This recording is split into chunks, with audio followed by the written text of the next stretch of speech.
بعد شويه حسيت بالمرتبه جنبي بتنزل كأن حد بيقعد. بجد؟ انا فارد جسمي على السرير، حسيت المرتبه بتنزل شويه. مم. فقمت بصيت ما شفتش حد. طبعا اتلبشت يعني. ربنا ما يوريك الرعب اللي انا كنت فيه. جنية من ملوك الجن عشقت علي الحجار واتجوزته لمدة 11 سنة.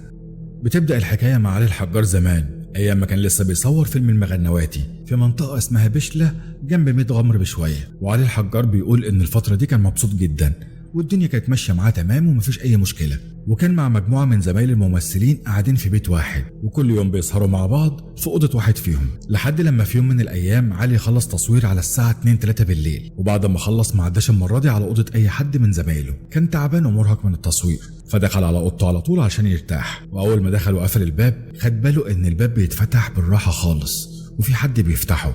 أمن على السرير يبص من اللي بيفتح الباب، لا مفيش حد، والباب بيتقفل تاني شوية شوية لوحده. في الأول كان فاكر إن ممكن حد من زمايل الممثلين دخل علشان يشوفه صاحي ولا لأ، ولما لقى نايم قال يقفل الباب فمحطش في دماغه وحاول ينام. وفجأة بدأ يحس إن في حد جاي وبيقعد جنبه على السرير وهو نايم. الإحساس بدأ يزيد وبدأ يحس بأنفاس حد موجودة في ظهره، يعني متأكد إن في حد قاعد ومش بيتهيأله. ومن كتر الخوف ما قدرش يبص وراه وغمض عينيه وكأنه مش سامع أي حاجة ولا حاسس بحاجة، ومن التعب راح في النوم. لقيت الباب بيتفتح، فقمت بصيت لقيت مفيش حاجه، يعني لقيت باب بيتفتح واتقفل. فقلت مثلا اكيد محمود الجندي داخل عشان نسهر مع بعض او كده، لقاني نايم فخرج. كويس.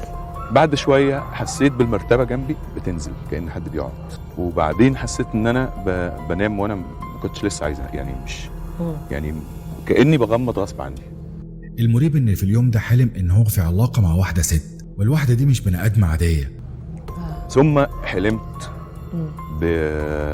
بحاجة فيها تصور ان في واحدة معايا، لدرجة انه لما صحى اتأكد ان ده ما كانش مجرد حلم، ده كان حاسس كأن ده بيحصل بجد.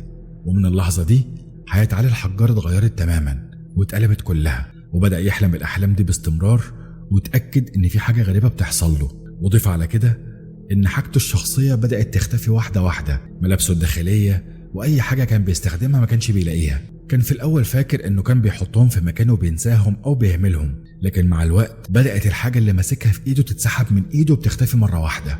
يعني وانا بغير هدومي، حصل مرة وانا بغير هدومي بقلع اللبس اللي انا جاي بيه من بره عشان البس البيجامة بتاعتي. ايوه. فملابسي الداخلية كانت في ايدي. كانت في ايدك وانا بقلعها في ايدي. طبعا. ما لقيتهاش في ايدي، لقيت الخارجية بس. وبعد اللي قاله علي الحجار ده وقال ان هو كان بيعاني جدا وما كانش مستحمل الفترة دي، انما المرحلة الاصعب في حياة علي هي مرحلة جوازه. بيقول انه كان عنده واحد صاحبه اسمه جورج وكان بيحبه جدا وبيروح يقعد عنده كتير، وفي يوم من الايام وهو قاعد معاه قابل الفنانة مشيرة اسماعيل واعجب بها جدا، ومع الوقت بدأوا يبقوا اصحاب وطلب ايديها للجواز. وعلى حسب كلامه فهم كانوا متوافقين جدا وبيحبوا بعض وكل حاجة كانت ماشية تمام وحياتهم كانت مثالية، ولكنه كان محطوط دايما في ضغط بسبب الجنية العاشقة اللي كانت معاه. الجنية دي كانت دايما بتحاول ترعب مراته وتخوفها بأي طريقة، لدرجة انها بدأت تظهر لمراته على هيئة علي الحجار. وبعدها بشوية مراته تشوف علي في مكان تاني فتتأكد لما تحكي له ان ما كانش هو اللي معاها من شوية. مشيرة مراته كانت خلاص هتتجنن، والمصيبة بقى ان اللي كان بيحصل معاها هو اللي بيحصل معاه، والجنية بتتشكل له على هيئة مراته. وحكى موقف ان في يوم من الايام كانوا مع بعض في حفلة، الحفلة كانت تمام وخلصوا واتبسطوا ورجعوا بالليل على ميعاد العشاء، وكالعادة زي ما متعودين علي بيخش يغير هدومه ومشيرة بتروح على المطبخ بهدومها بسرعة تجهز الاكل عشان يقعدوا ياكلوا. وبالفعل ده حصل. بعد ما سخنت الاكل ودخلت بالصينية الأوضة راحت اتفاجئت لما شافت علي ورمت الصينية من ايديها وكل حاجة وقعت اتكسرت وهي بتصرخ. طبعا علي اتخض وجري عليها وبيقول لها في ايه اللي حصل. بتقول له ان هو اساسا كان معاها في المطبخ جوه وان في حد كان حاضنها، وبيقول لها يلا انا جاي وراك اهو على الاوضه. واول ما دخلت تتفاجئ ان علي قدامها اصلا. طب امال مين اللي كان حاضنها وكان معاها في المطبخ وماشي وراها؟ مره داخله عليا بالصينيه وراحت الصينيه وقع منها واتخضت جدا، وايه اللي انت بتعمله فيا ده؟ انت مش واقف جنبي في المطبخ؟ قلت لها واقف جنبك في المطبخ ازاي؟ مش قالت لي ايوه انت جيت ورايا المطبخ وباللبس اللي احنا جايين بيه من بره. ايوه. واقف حاطط ايدك في وسطك وانا عمال اكلمك وانت بتهز دماغك. طب امال هي كانت جايبه قلت لها طب ازاي لحقت؟ يعني لا وازاي هي كانت جايبه الصينيه لمين؟ ما انت ما دام انت فاكره واقف ان انا جنبها. وراها، بتقولي انت جاي وراها، فاكره ان انا وراها جاي وراها من المطبخ وهي شايله الصينيه وانا هدخل وراها، فلقيتني في السرير بالبيجامه. طبعا في الاول علي كان مخبي على مراته اللي كان بيحصل، لكنها اكتشفت الحقيقه وعرفت ان في حاجه بتحصل لجوزها. كان بيقول لها في الاول ان الحاجات دي كلها تهيؤات او انه ما خدش باله والكلام ده. الغريب بقى اللي حصل تاني يوم على طول. تاني يوم الصبح صحيت ما لقيتهاش، خرجت بره لقيتها بترتب البلوفرات في الدولاب في الرف كده. صباح الخير يا مش قالت لي صباح النور. دخلت اوضه تانية لقيتها تاني. طبعا من كتر ما الحاجات دي كانت بتحصل اختلف علي ومشيره واتطلقوا، وتعدي السنين ويتجوز غيرها ويطلقها برضه ويتجوز اللي بعدها واللي بعدها. 11 سنة على نفس الوضع، لحد ما علي في يوم من الأيام اتعرف على شيخ وقدر إن هو يساعده ويفك له المس ده. وفي النهاية علي كان مخبي الموضوع ده عن ناس كتير، حتى أقرب الناس ليه ما كانش حابب يتكلم فيه أصلا، لأنه كان متأكد أما يتكلم فيه ممكن يحصل له مشاكل. طب إزاي يا عم أحمد؟ ما أنت عرض له لقطات هو بيتكلم عن الموضوع عادي جدا. أهي اللقطات دي علي اللي قال عليها ان هو كان بيتحرج وكان مجبر ان هو يتكلم فيها. وخد بالك ده ما كانش التعامل الوحيد ما بين علي الحجار والعالم الاخر، لانه حكي على حاجات حصلت مع واحد اسمه عم صبري، وبيحكي وبيقول ان في عز شهرته حصلت له مشكله كبيره ايام ما كان عامل مسرحيه مجنون ليلى. المسرحيه دي كانت مهمه جدا وكانت المفروض بمثابه زي احتفال كده في نصر اكتوبر بدل الحفلات اللي كانت بتتعمل، وكان هيحضرها وزراء من جميع انحاء العالم العربي. الجمهور جاي من الدول العربيه، وزراء الثقافه والاعلام من كل الدول العربيه جايين مسرح الجمهوريه يتفرجوا على قيس وليلى.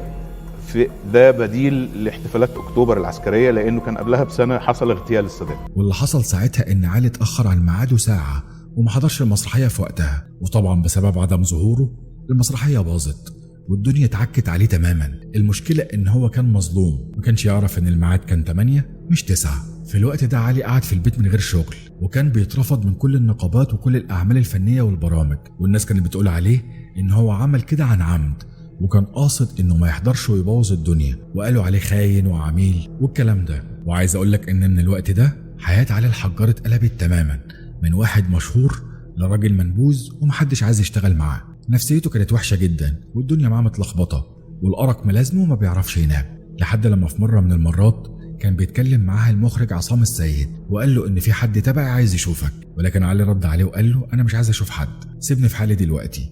ولكنه فضل يلح عليه ويقول له ان الشخص ده هو اللي هيحل لك كل مشاكلك وحياتك هترجع طبيعيه من تاني. وبالفعل خدوا عصام السيد وكان موديه لواحد المفروض ان هو من الدجالين وبيقروا الكف والفنجان والكلام ده. وعلى حسب وصف علي الحجار فالراجل اللي راحوا له ده كان كويس معاهم واستقبلهم حلو جدا، وقال له يقعد على الكنبه. ولكن علي اول ما قعد على الكنبه فرد جسمه وراح في النوم تقريبا 10 دقايق، وبعد ما صحي حس ان هو نام لساعات طويله وكان شبعان نوم. مجرد ما قعدت شويه كده ولقيت نفسي بنام. انا كنت 27 يوم تقريبا ما بيجيليش نوم. ويا دوب اول ما قام الراجل راح جايب له شويه ميه وفنجان قهوه علشان يقرا له الفنجان. الراجل اول ما بدا يقرا له الفنجان قال له ان الفنجان بتاعك اسود والمستقبل بتاعك مليان مصايب. قلب الفنجان وجه يبص فيه وراح قلبه تاني على الطبق وحطه. فعصام قال له ايه يا عم صبري؟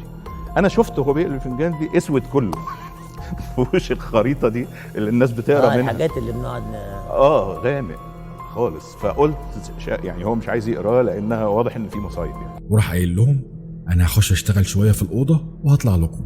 الراجل خرج بعد 40 دقيقه وهو عرقان كانه كان بينحت في الصخر، وراح قايل لهم خلاص كده حياة علي هتتظبط وكل المشاكل اللي عنده هتختفي بكره، وفي حد اسمراني وكبير من المسؤولين هيكلمه بكره الصبح. لا هو دخل بقى اوضه جه بعد ساعه الا ربع ولا 35 دقيقه بينهج وعرقان وبدا يتكلم. قال لي نحل لك المشكله اللي انت فيها دلوقتي الاول، بكره هيبعت لك حد كبير طويل واسمر كده وهتتحل المشكله بكره. طبعا علي الحجار اول ما سمع الكلام ده خرجوا من الودن التانية وقال ان ده اي كلام دجالين. بس الغريبه بقى ان تاني يوم فعلا الساعه 11:03 الصبح في مكالمه جت لعلي الحجار، ويطلع مدير مكتب وزير الثقافه عبد الحميد رضوان وبلغه كمان ان هو محجوز له ميعاد الساعه 1 مع الوزير. لقيت يعني الساعه 11 تليفون، انا فلان مدير مكتب وزير الثقافه في ميعاد النهارده الساعه 1. كان متفق معاه قبل ما يخش للوزير ان في حاجات المفروض يرسمها على ايده وحاجات هيكتبها، وكان كاتب له كل الكلام ده في ورقه. اداني ورقه مكتوب فيها حاجات ايات وقراءات كده ونجوم وارقام وحاجات كده. قال لي تكتب النجوم والارقام دي على ايدك اليمين هنا في الحته دي، وتقرا القرايات اللي انا اديتها لك دي قبل ما تدخل للوزير، ولما تدخل سلم عليه وبعدين ابقى امسح اللي انا اديته لك. ان هو قال لي على فكره انا طول الليل ما نمتش، انا في حد في ودني كل شويه يقول لي انت ظالم علي الحجار ابعتها له. والله كده.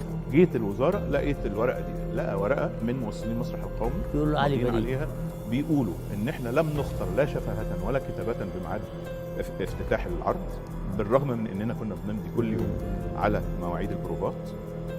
العمل كان ناقص الفصل الثالث مع تمام خلاص براءه. قال لي براءه.